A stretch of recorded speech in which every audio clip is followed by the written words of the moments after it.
یا بنی اسرائیل، اے یعقوب علیہ السلام کی اولاد. یہاں پر یہ بات میں سمجھا دوں، عرض کر دوں کہ اسرائیل یہ لفظ برا نہیں ہے. فی زمانہ تو ایک ایسی ریاست کا نام ہے جو اسلام دشمنی میں بڑی مشہور و معروف ہے، لیکن اسرائیل کے لفظی معنی، یہ سریانی زبان کا لفظ ہے، اس کے لفظی معنی ہے اللہ کا بندہ. اسرا کے معنی ہے بندہ، اور ایل اللہ. جیسے عبداللہ اللہ کا بندہ، ایسے ہی معنی ہے اسرائیل اللہ کا بندہ. اسرائیل حضرت یعقوب علیہ الصلوۃ والسلام کا لقب ہے، اور یعقوب علیہ الصلوۃ والسلام کی جو اولاد ہے وہ بنی اسرائیل کہلاتی ہے. حضرت یعقوب علیہ الصلوۃ والسلام کی اولاد میں ہزاروں انبیاء مبعوث کیے گئے. یوں سمجھیں یعقوب علیہ السلام سے لے کر عیسیٰ علیہ الصلوۃ والسلام تک کئی انبیاء حضرت یعقوب علیہ السلام کی اولاد میں آئے ہیں. حضرت عیسیٰ علیہ السلام، حضرت موسیٰ، حضرت ہارون، حضرت داؤد، حضرت سلیمان، حضرت ایوب، حضرت زکریا، حضرت یحییٰ، یہ تمام انبیاء جو ہیں حضرت یعقوب علیہ السلام کی اولاد میں سے ہیں. توریت، انجیل، زبور، تینوں کتابیں بنی اسرائیل پر نازل ہوئیں. اب چونکہ مدینہ منورہ میں جب اسلامی ریاست بن گئی تو اسلام کے خلاف کوشش کرنے والوں میں اور اسلام کو نقصان پہنچانے والوں میں یہودی بھی تھے اور عیسائی بھی تھے. خصوصاً یہودی اس معاملے میں سب سے آگے تھے، اور وہ اپنے آپ کو تباہ کرنے کے لیے کوششیں کر رہے تھے، اسلام کو نقصان پہنچا رہے تھے. تو ان لوگوں کو اب خطاب کیا جا رہا ہے. فرمایا یا بنی اسرائیل، اے یعقوب علیہ السلام کی اولاد جو اس وقت یہودی بن گئے ہو، توریت کے ماننے والے ہو، انجیل کو ماننے والے ہو یا زبور کے ماننے والے ہو. اذکروا، یاد کرو، نعمتی، میری وہ نعمت، التی جو انعمت، میں نے انعام کی، علیکم، تم پر، جو میں نے نعمتیں تم پر نازل کی ہیں اسے یاد کرو. وَأَوْفُوا بِعَهْدِي، اور میرے عہد کو پورا کرو، جو تم نے مجھ سے عہد کیا ہے اس کو پورا کرو، یعنی میری فرما برداری کرو. اوفی بعہدکم، میں اپنا وعدہ پورا کروں گا اور تمہیں جنت عطا فرماؤں گا. اور میرے عہد کو پورا کرنے میں لوگوں سے نہ ڈرو، وَإِيَّايَ فَارْهَبُونَ، اور صرف مجھ ہی سے ڈرو. وَآمِنُوا، اور ایمان لاؤ، بما، اس پر، جو انزلت، میں نے نازل کیا، مصدقا لما معکم، وہ تصدیق کرنے والا ہے یہ قرآن ان کتابوں کی، معکم، جو تمہارے پاس ہیں. توریت، انجیل، زبور کی تصدیق قرآن پاک کرتا ہے. ولا تکونوا اول کافر بہ، اور پہلے کافر مت بننا، اس قرآن کا انکار کرنے والوں میں تم پہلے مت بننا. مطلب یہ قرآن نازل ہوا، اگر تم انکار کر دو گے تو جتنے تمہاری نسلوں میں انکار کریں گے، کافر رہیں گے، ان سب کا گناہ تمہارے سر پر آئے گا. وہ تو گناہگار ہوں گے لیکن تم بھی گناہگار ہوگے. حقیقت یہی ہے کہ جب انسان کوئی گناہ کرتا ہے تو اسے یہ سوچنا چاہیے کہ گناہ کی دو قسمیں ہیں. ایک گناہ اس کی ذات پر ختم ہو جاتا ہے، اور ایک وہ گناہ ہے جو گناہ جاریہ ہے، کہ وہ قبر میں پہنچ جاتا ہے پھر بھی وہ گناہ کا میٹر اس کا شروع ہی رہتا ہے. تو ہمیں ایسا کوئی کام نہیں کرنا چاہیے کہ جس سے ہمارے مرنے کے بعد بھی لوگ اس گناہ کی پیروی کرتے رہے اور ہمیں گناہ ملتا رہے. تو ان سے فرمایا گیا کہ اگر تم کافر ہو گئے تو جتنے توریت کے ماننے والے آئندہ کافر رہیں گے وہ تو جہنمی ہیں ہی، لیکن ان کا گناہ بھی تمہارے سر پر ڈالا جائے گا اور وہ بھی اپنے گناہ کی سزا پائیں گے. وَلَا تَشْتَرُوا بِآيَاتِي ثَمَنًا قَلِيلًا، اور میری آیتوں کے بدلے تھوڑی قیمت حاصل نہ کرو.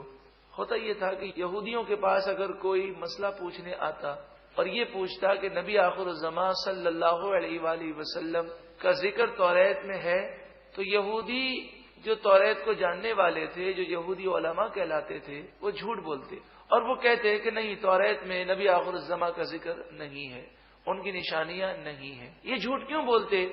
یہودی قوم کے بڑے بڑے سرداروں نے انہیں رشوت دی ہوئی ہوتی اور ان کی مٹھی گرم کر کے انہیں سمجھایا ہوا تھا کہ دیکھو، اگر آپ نے یہ بتا دیا کہ نبی آخر الزمان یہی ہیں، توریت میں ان کی نشانیاں ہیں، تو سارے لوگ ان کی طرف چلے جائیں گے اور ہماری سرداری ختم ہو جائے گی. تو اس رشوت کی وجہ سے، اس مال کی وجہ سے یہ یہودی توریت کے جاننے والے جھوٹ بولتے. تو فرمایا وَلَا تَشْتَرُوا بِآيَاتِي ثَمَنًا قَلِيلًا، میری آیتوں کے بدلے تھوڑی قیمت حاصل نہ کرو کہ دنیا کی ساری دولت وہ آخرت کے مقابلے میں تھوڑی حقیر اور فانی ہے۔ وَإِيَّايَ فَاتَّقُونَ، اور اگر تم ان سرداروں سے ڈرتے ہو تو ان سے نہ ڈرو، حق بات کہو۔ وَإِيَّايَ فَاتَّقُونَ، اور صرف مجھ ہی سے تم ڈرو۔ وَلَا تَلْبِسُوا الْحَقَّ بِالْبَاطِلِ، اور باطل کے ساتھ حق کو گڈمڈ نہ کر دو۔ وَتَكْتُمُوا الْحَقَّ، اور حق کو نہ چھپاؤ، باطل کے ساتھ حق کو نہ ملاؤ۔ اس کے معنی یہ ہے کہ توریت میں حضور اقدس صلی اللہ علیہ وآلہ وسلم کا جو حلیہ مبارک لکھا تھا، تو یہودی کیا کرتے کہ اس حلیے میں کچھ انہوں نے تبدیلیاں کر دی، کچھ اپنی طرف سے لکھ دیا۔ تو اس کا اثر یہ ہوا کہ جب کوئی توریت پڑھنے والا اسے پڑھتا تو وہ پھر جب حضور اقدس صلی اللہ علیہ وآلہ وسلم کے حلیہ مبارک کو چیک کرتا اور آپ کے چہرے انور کو دیکھتا تو وہ پھر حق کی طرف نہیں پہنچ سکتا۔ مثلا یہ لکھا تھا توریت میں کہ نبی کریم صلی اللہ علیہ وآلہ وسلم درمیانے قد کے ہوں گے، لیکن جب لوگوں میں چلیں گے تو سب سے بلند و بالا نظر آئیں گے۔ یہ حضور کا معجزہ ہے، ہیں درمیانے قد کے، لیکن جب نبی کریم صلی اللہ علیہ وآلہ وسلم لوگوں میں کھڑے ہوتے تو چونکہ حضور سب سے بلند ہیں تو کھڑے ہونے میں بھی سب سے بلند نظر آتے۔ تو انہوں نے کیا کر دیا کہ انہوں نے درمیانے قد کو مٹا کر لکھ دیا کہ حضور لمبے قد والے ہوں گے تاکہ کوئی حضور تک پہنچ نہ سکے۔ فرمایا وَلَا تَلْبِسُوا الْحَقَّ بِالْبَاطِلِ، باطل کے ساتھ حق کو مت ملاؤ۔ وَتَكْتُمُوا الْحَقَّ، اور حق کو مت چھپاؤ۔ حق کو چھپانے کی یہ معنی ہے توریت کی زبان عبرانی تھی، تو عبرانی زبان کو جاننے والا اگر کوئی نہ ہو اور وہ ان سے پوچھتا کہ جی آپ تو توریت کو پڑھتے ہیں، بتائیے کیا نبی آخر الزماں کی یہ نشانیاں ہیں جو ان میں پائی جاتی ہیں، تو وہ حق کو چھپا دیتے۔ وَأَنْتُمْ تَعْلَمُونَ، حالانکہ تم جانتے ہو اور جان بوجھ کر حق کو چھپاتے ہو۔ وَأَقِيمُوا الصَّلَاةَ، اور نماز قائم کرو۔ وَآتُوا الزَّكَاةَ، اور زکوٰۃ ادا کرو۔ وَارْكَعُوا، اور رکوع کرو۔ مع الراکعین، رکوع کرنے والوں کے ساتھ، یعنی جماعت سے نماز ادا کرو۔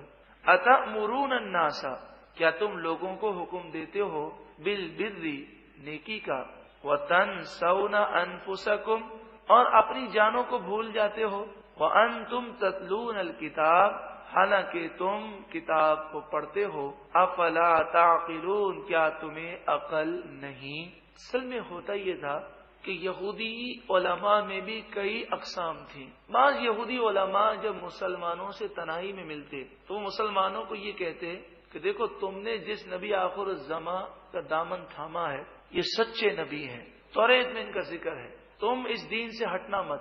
تو وہ مسلمان ان سے کہتے کہ پھر جب یہ سچے نبی ہیں تو آپ ایمان لے کر کیوں نہیں آتے؟ تو یہودی علماء یہ کہتے کہ ہماری قوم کی مخالفت ہم برداشت نہیں کر سکتے، اس لیے ہم تو مجبور ہیں، ہم تو اس کا اظہار نہیں کر سکتے، مگر ہم تمہیں نصیحت کر دیتے ہیں کہ تم اسلام کو مت چھوڑنا۔ تو ان لوگوں کے لیے یہ آیت کریمہ نازل ہوئی کہ اے توریت کے جاننے والو، جب تم دوسروں کو نیکی کا پیغام دے رہے ہو، أَتَأْمُرُونَ النَّاسَ بِالْبِرِّ، لوگوں کو نیکی اور بھلائی کا حکم دیتے ہو، وَتَنْسَوْنَ أَنفُسَكُمْ، اور اپنی جان کو بھول جاتے ہو، وَأَنْتُمْ تَتْلُونَ الْكِتَابَ، حالانکہ تم کتاب پڑھتے ہو، افلا تعقلون، کیا تم عقل نہیں رکھتے؟ تو یہ نزول یہودیوں کے لیے حکم عام ہے۔ آج بھی ہر شخص کو یہی سوچنا چاہیے، اگر وہ کسی سے یہ کہتا ہے کہ فلاں چیز نہیں کھانی چاہیے، اس سے طبیعت خراب ہو جاتی ہے، اس سے گلا خراب ہو جاتا ہے، اس سے بخار آ جائے گا، اب آپ بتائیے کہ اگر وہ دوسرے کو نصیحت کرے اور خود وہ چیز کھا لے تو کیا اسے بخار نہیں آئے گا؟ کیا اس کا گلا خراب نہیں ہوگا؟ یقیناً ہوگا۔ تو پھر کتنا بڑے افسوس کا مقام ہے کہ اس کی نصیحت سے کوئی تو بچ گیا اور خود اس نے عمل نہ کیا اور خود وہ مصیبت میں گرفتار ہوا۔ تو ایسا ہوگا کہ جنت میں بعض لوگ جب جنت سے جہنم کو دیکھیں گے تو جہنم میں انہیں ایسے لوگ نظر آئیں گے کہ انہیں حیرت ہوگی کہ جہنم میں کیسے ہیں۔ تو ان سے یہ جنت سے پکار کر کہیں گے ارے تم نے ہی ہمیں اچھی اچھی باتیں بتائیں اور تمہاری باتیں سن کر اور عمل کر کے ہم جنت میں پہنچے ہیں، تم جہنم میں کیوں ہو؟ تو وہ کہیں گے کہ ہم نے خود عمل نہیں کیا۔ اب مثال کے طور پر ایک شخص کسی کو نماز کی فضیلت بتائے، سامنے والا نماز شروع کر دے اور نماز کی فضیلت بتانے والا خود عمل نہ کرے تو یقیناً نماز نہ پڑھنے کا اسے گناہ تو ہوگا۔ اس کا ہرگز یہ مطلب نہیں کہ کوئی نماز کی دعوت چھوڑ دے، نماز کی دعوت بھی دے۔ ہم پر دو فرض ہیں، اپنی اصلاح کرنا بھی فرض ہے اور دوسرے کی اصلاح کرنا بھی فرض ہے، تو دونوں فرض پر عمل کرنا چاہیے۔ وَاسْتَعِینُوا بِالصَّبْرِ وَالصَّلَاةِ، اور صبر اور نماز کے ذریعے مدد چاہو۔ صبر اور نماز کے ذریعے مدد چاہو، اس سے مراد یہ ہے کہ اگر مصیبت میں ہو تو دو کام لازمی کرو۔ ایک تو یہ کہ مصیبت میں واویلا مت کرو، شکوہ شکایات مت کرو، بلکہ صبر کرو۔ جب صبر کرو گے تو اللہ تعالیٰ کی غیبی امداد تمہارے اوپر نازل ہوگی۔ دوسری بات والصلاۃ، نماز۔ جب کوئی شخص مصیبت میں نماز کا دامن تھام لیتا ہے، فرائض واجبات تو اپنی جگہ ہیں، وہ تو پڑھنے ہیں، سنت موقدہ بھی ادا کرنی ہے۔ نماز حاجت کے متعلق حدیث پاک میں آیا کہ نبی کریم صلی اللہ علیہ وآلہ وسلم کی عادت کریمہ، آپ نے ہمیں یہ تعلیم دی کہ جب بھی آپ کو کوئی پریشانی لاحق ہوتی تو آپ 2 رکعت نفل نماز حاجت کو ادا فرما لیا کرتے۔ تو حضور نبی کریم صلی اللہ علیہ وآلہ وسلم کی شان تو بہت بلند و بالا ہے، ہمیں سمجھانے کے لیے، ہماری تعلیم کے لیے یہ عمل کافی ہے۔ ہمیں بھی چاہیے کہ ہم نماز حاجت ادا کر کے اللہ کی بارگاہ میں عرض کریں، رب العالمین غیب سے ہماری مدد فرمائے گا۔ وَإِنَّهَا، اور بے شک یہ نماز لَكَبِيرَةٌ، ضرور بھاری ہے، یہ نماز بھاری ہے، مشکل ہے۔ إِلَّا عَلَى الْخَاشِعِينَ، مگر اللہ سے ڈرنے والوں، خشوع رکھنے والوں پر نماز بھاری نہیں ہے۔ نماز بھاری ہے، جو اللہ سے ڈرنے والے نہیں ہیں ان پر بھاری ہے۔ آپ یہ منظر دیکھ سکتے ہیں کہ کئی لوگ نکاح کے لیے آتے ہیں، مسجد کے باہر چکر لگاتے ہیں، غسل کر کے اچھے کپڑے پہن کر آئے ہیں، لیکن نکاح میں تو شریک ہو جاتے ہیں، اندر جماعت ہو رہی ہے لیکن نماز میں وہ شریک نہیں ہوتے۔ کھڑے کھڑے 1 گھنٹہ گفتگو کر لیں گے، لیکن نماز میں کھڑا ہونا انہیں بوجھ محسوس ہوتا ہے۔ یہ کنہیں ہوتا ہے؟ جو خشوع سے دور ہیں۔ لیکن الا علی الخاشعین، جو خشوع کرنے والے ہیں، جو اللہ سے ڈرنے والے ہیں، ان کا تو یہ مقام ہے کہ راتیں بیت جاتی ہیں، ان کی نمازیں ختم نہیں ہوتی۔ الذین یظنون انہم ملاقو ربہم، خشوع کیسے پیدا ہو؟ اللہ سے ڈرنے والے کون ہیں؟ تو فرمایا الذین یظنون انہم ملاقو ربہم، یہ وہ لوگ ہیں جنہیں یقین ہے کہ وہ اپنے رب سے ملنے والے ہیں۔ تصور آخرت اور رب کی بارگاہ میں حاضر ہونے کا تصور ہر وقت ان کے سامنے ہے۔